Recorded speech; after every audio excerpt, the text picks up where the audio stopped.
the starting point is is the following.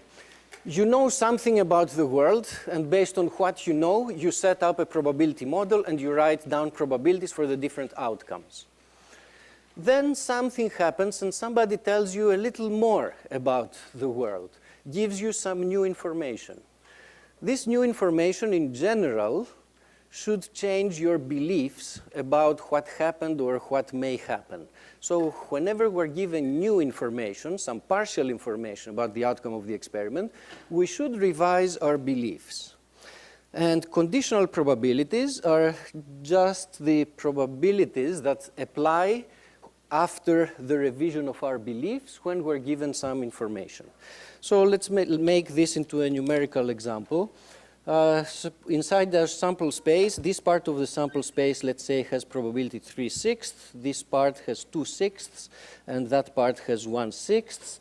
I guess that means that out here we have 0 probability. So these were our initial beliefs about the outcome of the experiment. Suppose now that someone comes and tells you that event B occurred. So they don't tell you the full outcome of the experiment, but they just tell you that the outcome is known to lie inside this set B. Well, then you should certainly change your beliefs in some way. And your new beliefs about what is likely to occur and what is not is going to be denoted by this notation. This is the conditional probability that event A is going to occur, the probability that the outcome is going to fall inside the set A, given that we are told and we're sure that the event lies inside the event B. Now, once we're told that the outcome lies inside the event B, then our old sample space in some ways is irrelevant. We have a new sample space, which is just the set B. We are certain that the outcome is going to be inside B. For example, what is this conditional probability? It should be 1. Given that I told you that B occurred, you're certain that B occurred, so this has unit probability. So here we see an instance of the revision of our beliefs. Initially, event B had a probability of 2 plus 1/6, that's 1/2. Initially, we thought B had probability 1/2. Once we're told that B occurred, the new probability of B is equal to 1. Okay. How do we revise the probability that A occurs? So we are going to have the outcome of the experiment. We know that it's inside B, so we will either get something here and A does not occur, or something inside here and A does occur. What's the likelihood that, given that we're inside B, the outcome is inside here? Here's how we're going to think about it.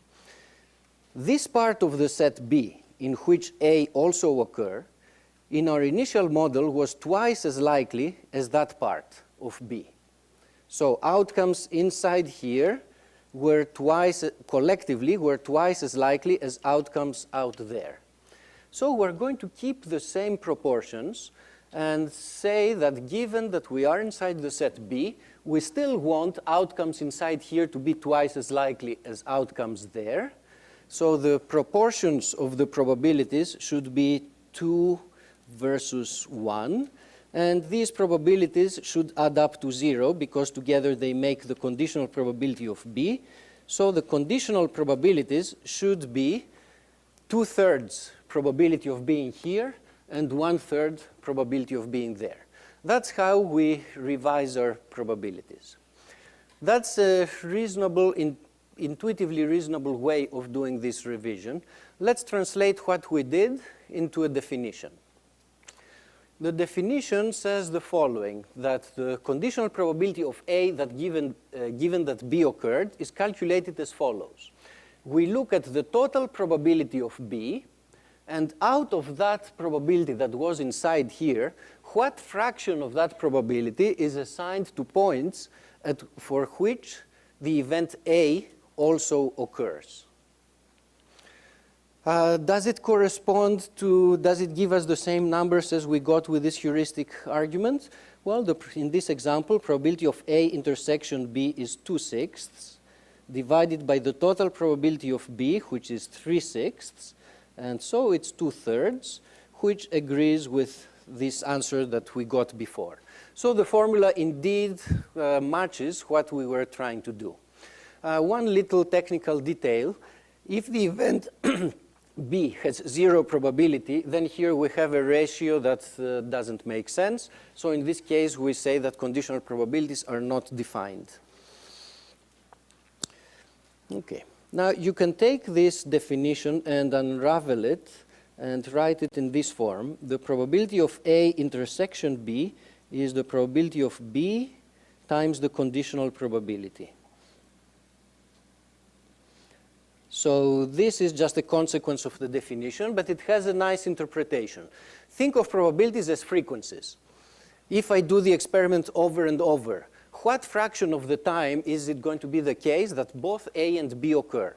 Well, there's going to be a certain fraction of the time at which B occurs, and out of those times when B occurs, there's going to be a further fraction of the experiments in which A also occurs.